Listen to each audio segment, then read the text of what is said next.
Good morning friends, আপনারা সব কেমন আছেন? আমি আজকে যাচ্ছি ভ্যালেঙ্কানি থেকে রামেশ্বরম। ক্যাব যদি আপনি বুক করেন তাহলে 7,500 থেকে 8,000 টাকা ভাড়া নেবে ভ্যালেঙ্কানি টু রামেশ্বরম। আর আপনি যদি ভলভো বাসে যান তাহলে 700 টাকা ভাড়া। আমরা ভলভো বাসের টিকিট কেটে ভলভো বাসে করেই যাচ্ছি। আজকে হচ্ছে 5th জানুয়ারি 2025।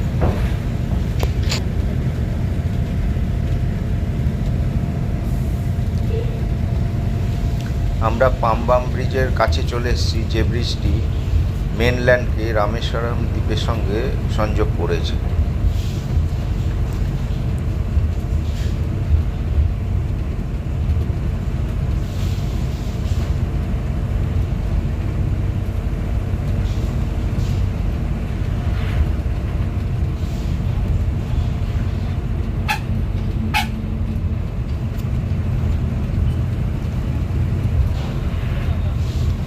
আগে যে পুরনো ব্রিজটি ছিল সেটি নষ্ট হয়ে যাওয়ার পরে নতুন করে একটি ব্রিজ স্থাপন করা হয়েছে, তার উপর দিয়েই এখন ট্রেন চলাচল করে।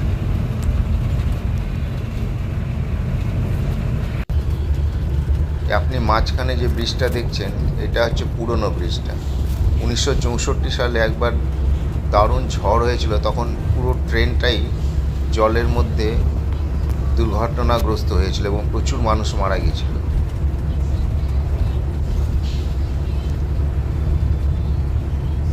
তারপরে এটা পাশে একটা নতুন করে ব্রিজ স্থাপন করা হয়, এটাই পাম্বাম ব্রিজ নামে পরিচিত।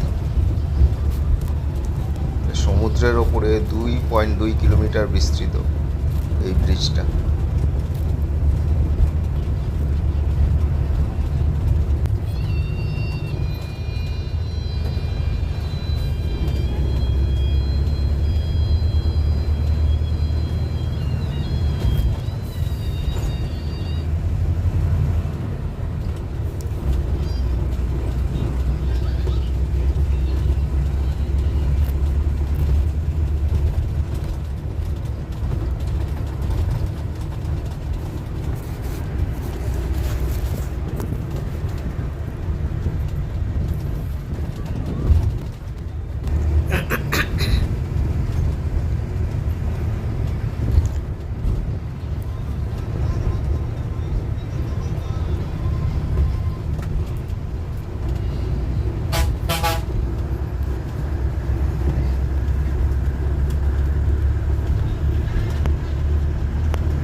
আমরা পাম্বাম ব্রিজ ক্রস করে এখন রামেশ্বরমে প্রবেশ করলাম।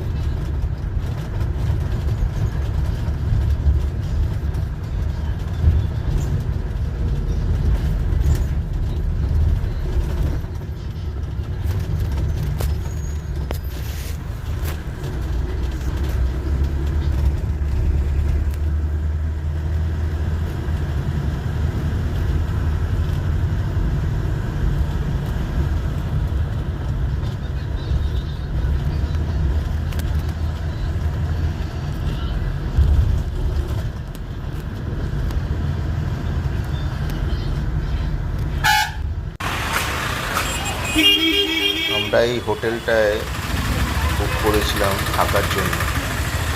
এসি রুম 1250 টাকা ভাড়া। আপনারা যদি চান আপনারা এই নাম্বারটা পেয়ে যাবেন, আমি আমার ডিসক্রিপশন বক্সে এই নাম্বারটা দিয়ে দেবো।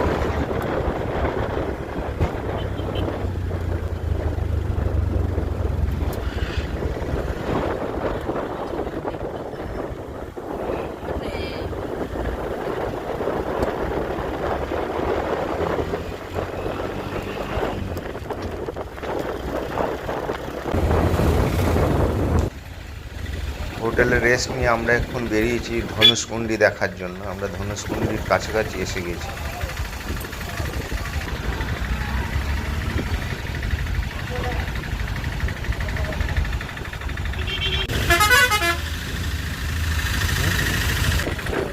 না আমি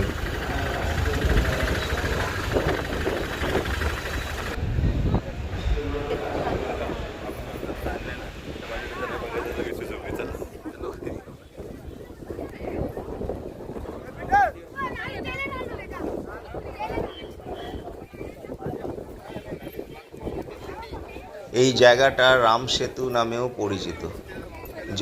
যখন রাবণ সীতাকে হরণ করে লঙ্কায় নিয়ে গেছিল, তখন ভগবান রাম তার সিপাহী হনুমানকে বলেছিল এখান দিয়ে একটা সেতু নির্মাণ করতে, যাতে তারা সেই সেতু দিয়ে গিয়ে লঙ্কা থেকে সীতাকে উদ্ধার করে নিয়ে আসতে পারে। তার জন্যই এটাকে রাম সেতু বলা হয়।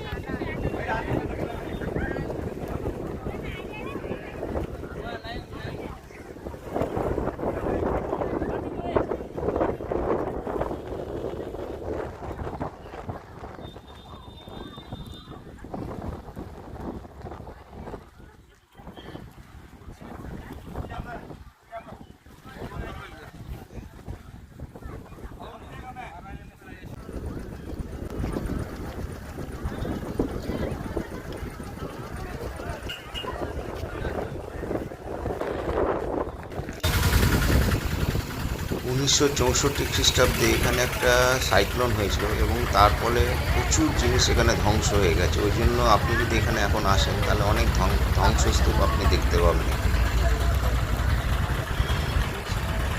এটাকে একরকম গোস্ট টাউনও বলা হয়। এখানে খুব কম মানুষই থাকছে এখন।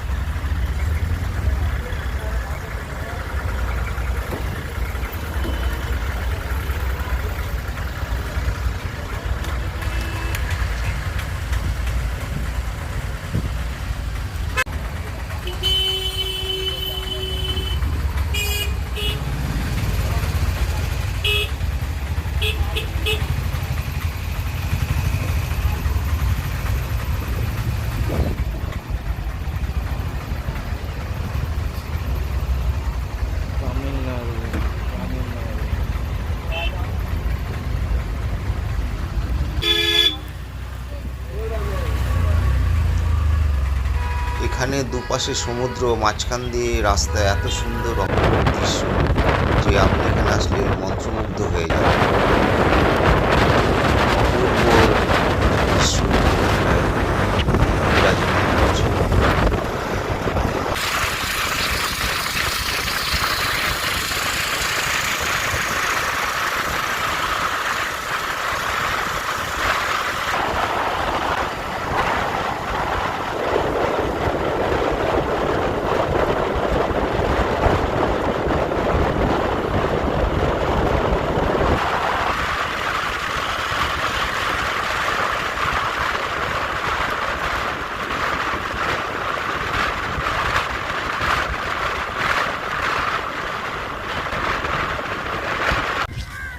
1964 খ্রিস্টাব্দে সেই সাইক্লোন হয়ে যাওয়ার পরে যেভাবে সমস্ত কিছু ধ্বংস হয়েছিল তার নিদর্শন এখনও কিছু কিছু এখানে দেখতে পাওয়া যায়।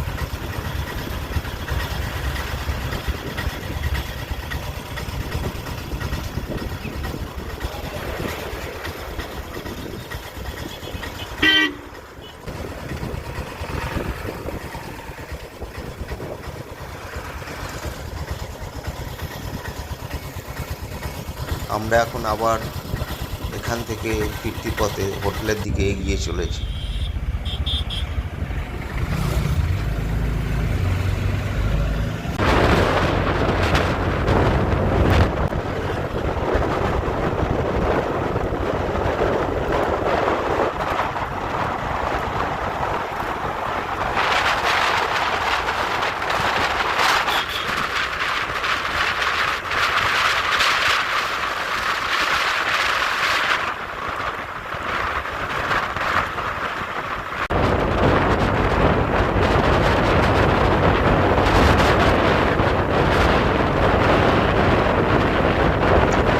দেখছেন প্রচুর নৌকা দাঁড়িয়ে আছে, এরা হয়তো পরে মাছ ধরতে যাবে। দেখতে অপূর্ব সুন্দর লাগছে।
আমরা এখন ডক্টর APJ আব্দুল কালামের বাড়ির সামনে দাঁড়িয়ে আছি। এটা হচ্ছে আমাদের প্রয়াত প্রেসিডেন্ট ডক্টর আব্দুল কালামের বাড়ি, বসত বাড়ি।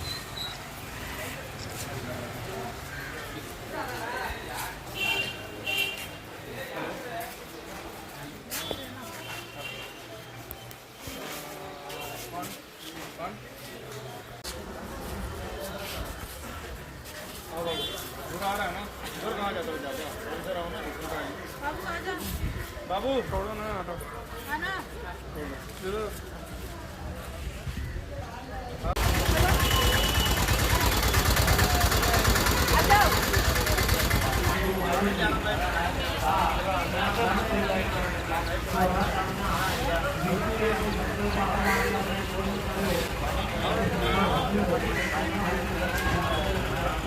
આવકારું તમારું સ્વાગત કરું છું બધાને ખૂબ ખૂબ ધન્યવાદ કે તમે અમારા કાર્યક્રમમાં જોડાયા. તમારી મોટી સંખ્યા હોવાના કારણે અપેક્ષા વગર કોઈ વ્યવસ્થા કે કોઈ સુપર સ્પેશિયાલિટી અપેક્ષા વગર એમને આ ખાસ સહકાર આપ્યો છે એટલે એમનો હું વિશેષ ધન્યવાદ કરું છું. મારી તો ફરજ પડે છે મંત્રીના મંત્રી તરીકે એટલે હું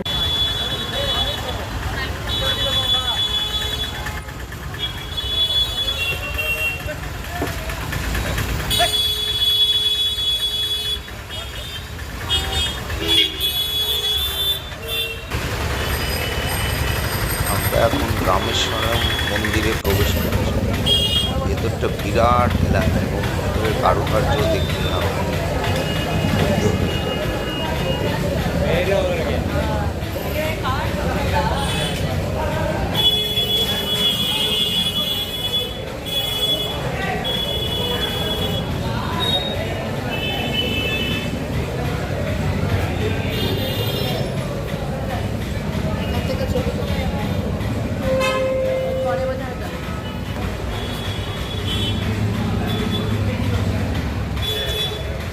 মন্দিরের ভেতরটা বিরাট এলাকা নিয়ে দারুণ কারুকার্য দেওয়ালে,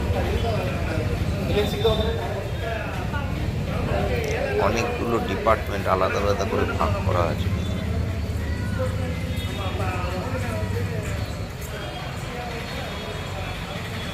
ভিডিওটা যদি ভালো লাগে তাহলে সাবস্ক্রাইব করবেন, অন্যকে শেয়ার করবেন এবং পাশে থাকা বেল আইকনটা টিপে দেবেন। তাহলে আমি যখন নেক্সট কোনো ভিডিও বানাবো সবার আগে সেটা আপনি দেখতে পাবেন।